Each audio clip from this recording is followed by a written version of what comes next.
श्री राम समर्थ। अप्रैल 16। व्यावहारिक वासना तृप्त करने के लिए संत नहीं होते।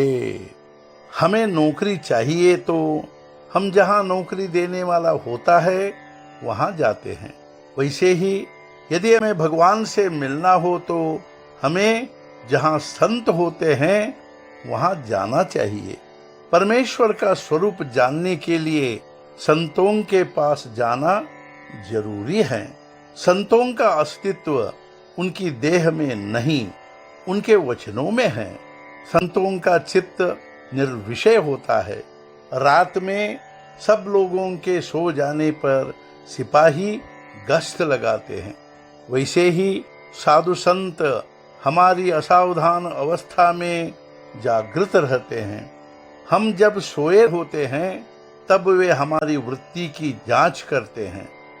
एक नारी को बच्चा हुआ, उस बच्चे के पेट में मरोड़ आने लगी और वह झूले में यूं ही गुमसुम पड़ा रहता था। वह ठीक बढ़ता नहीं था, खुलकर हंसता खेलता नहीं था।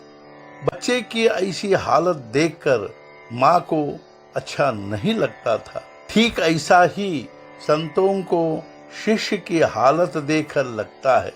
शिष्य तो बना लिया, लेकिन साधन में यदि प्रगति होती है तो संत अपने प्रेम के कारण अपने शिष्य को जरूर सजाते हैं और उसकी प्रशंसा करते हैं।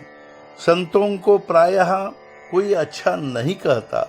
वे एक आदमी का कल्याण करते हैं तो उसके 10 नातेदार उनकी ओर उंगली उठाते हैं।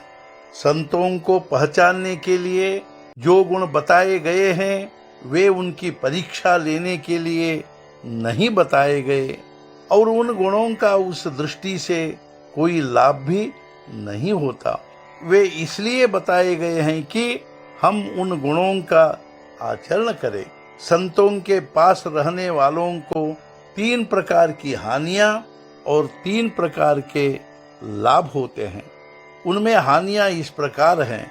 1, वेदांत अच्छे ढंग से बोल पाते हैं। 2, संतों के पास रहने से अनायास सम्मान होता है।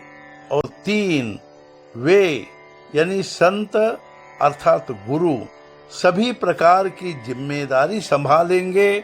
इस झूठी भावना से मनुष्य मनमाना आचरण करता है। अब लाभ क्या होता है यह देखेंगे। एक, वह यदि संत के पास सत्य भावना से रहेगा तो कुछ विशेष प्रयास न करते हुए भी उसे परमार्थ का लाभ होगा। दूसरा, उसका सम्मान होगा पर वह उसके परे होगा, अर्थात इच्छा नहीं करेगा। तीसरा, वेदांत के बारे में वह बोल नहीं पाएगा किंतु वह उसे आचरण में लाएगा। इसलिए संतों के पास वे जैसा कहे वैसा रहे, सम्मान की अपेक्षा न करे और वेदांत के बारे में प्रायः न बोले। व्यावहारिक वासनाओं की तृप्ति के लिए संत नहीं होते, यह जानकर उनकी संगति करे। तेल और बत्ती हो तो दीपक जलाने में जैसे देरी नहीं लगती, वैसी ही हमारा मन आस्तिक हो तो सत्संगति का परिणाम होने में देरी नहीं लगती। आज का मुख्य विचार, संतों को पहचानने के लिए अनुसंधान के सिवाय दूसरा साधन नहीं है। सद्गुरुनाथ महाराज की जय।